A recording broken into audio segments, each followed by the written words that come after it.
कबीर दास जी के अनमोल विचार गुरु का स्थान ईश्वर से भी ऊपर है, क्योंकि गुरु की शिक्षा के कारण ही भगवान के दर्शन होते हैं।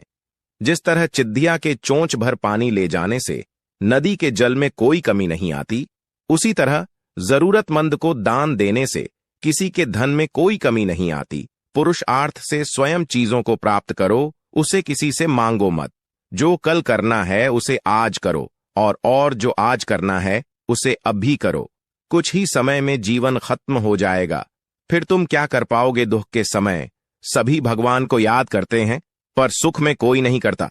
यदि सुख में भी भगवान को याद किया जाए तो दुख हो ही क्यों। इस संसार का नियम यही है कि जो उदय हुआ है वह अस्त होगा, जो विकसित हुआ है वह मुरझा जाएगा, जो छिन्ना गया है वह गिर पड़ेगा, और जो आया है वह जाएगा। जो हमारी निंदा करता है उसे अपने ज्यादातर पास ही रखना चाहिए। वो तो बिना साबुन और पानी के हमारी कमियां बताकर हमारे स्वभाव को साफ करता है। ना तो अधिक बोलना अच्छा है, ना ही जरूरत से ज्यादा चुप रहना ही ठीक है। जैसे बहुत अधिक वर्षा भी अच्छी नहीं और बहुत अधिक धूप भी अच्छी नहीं है। जो प्रयत्न करते हैं वे कुछ न कुछ वैसे ही पा ही लेते हैं, जैसे कोई मेहनत करने वाला गोताखोर गहरे पानी में जाता है और कुछ लेकर आता है। लेकिन कुछ बेचारे लोग ऐसे भी होते हैं जो डूबने के भय से किनारे पर ही बैठे रह जाते हैं और कुछ नहीं पाते। मन में धीरज रखने से सब संभव होता है। अगर कोई माली किसी पेड़ को 100 घड़े पानी से सींचने लगे, तब भी फल तो अर्थू आने पर ही लगेगा। इस संसार में ऐसे सज्जनों की जरूरत है जैसे अनाज साफ करने वाला सूप होता है, जो सार्थक को बचा लेंगे और निरर्थक को उड़ा देंगे। अच्छे समय में भगवान को भूल गए और संकट के समय ही भगवान को याद किया। ऐसे भक्त की प्रार्थना कौन सुनेगा। जिस तरह जमे हुए घी को सीधी अंगुली से निकलना असंभव है, उसी तरह बिना मेहनत के लक्ष्य को प्राप्त करना संभव नहीं है। संत केवल भाव व ज्ञान की इच्छा रखते हैं, उन्हें धन का कोई लोभ नहीं होता। जो व्यक्ति साधु बनकर भी धन संपत्ति के पीछे भागता है, वह संत नहीं हो सकता।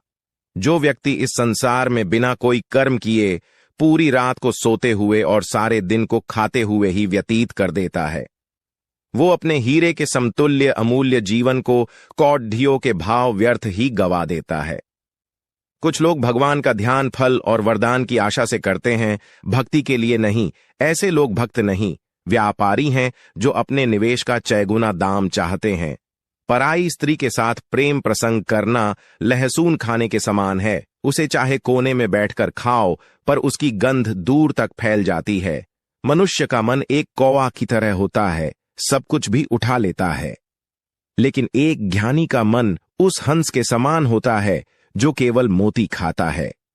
कुछ लोग बहुत पढ़ लिख कर दूसरों को उपदेश देते हैं, लेकिन खुद अपनी सीख ग्रहण नहीं करते। ऐसे लोगों का ज्ञान व्यर्थ है। व्याकुल अवस्था में किसी के कही हुई बातों का अर्थ नहीं निकलना चाहिए। ऐसी हालत में व्यक्ति शब्दों का सही अर्थ समझने में असमर्थ होता है। मूर्ख लोग इस तथ्य को नहीं जानते, इसलिए किसी भी बात पर अपना संतुलन खो देते हैं। ध्यान होता है मन को स्थिर करने से, क्रियाएं करने से नहीं। दूसरों की देखा देखी कुछ लोग सम्मान पाने के लिए परमात्मा की भक्ति करने लगते हैं, पर जब वह नहीं मिलता तब वह मूर्खों की तरह इस संसार में ही दोष निकालने लगते हैं। अज्ञानी व्यक्ति काम कम और बातें अधिक करते हैं। ऐसे लोग खुद अपना तर्क रखने के बजाय सुनी सुनाई बातों को ही रटते रहते हैं। तेरा घर कसाई के पास है तो क्या, उसकी हरकतों के लिए तू जिम्मेदार नहीं है। अर्थात अपने कर्मों का फल सबको खुद ही भुगतना पड़ता है। जहां पर आपकी योग्यता और गुणों का प्रयोग नहीं होता, वहां आपका रहना बेकार है। जैसे ऐसी जगह धोबी का क्या काम जहां पर लोगों के पास पहनने को कपड़ा ही नहीं हो। ऐसी और मोटिवेशनल बात सुनने के लिए हमारे चैनल को सब्सक्राइब करें।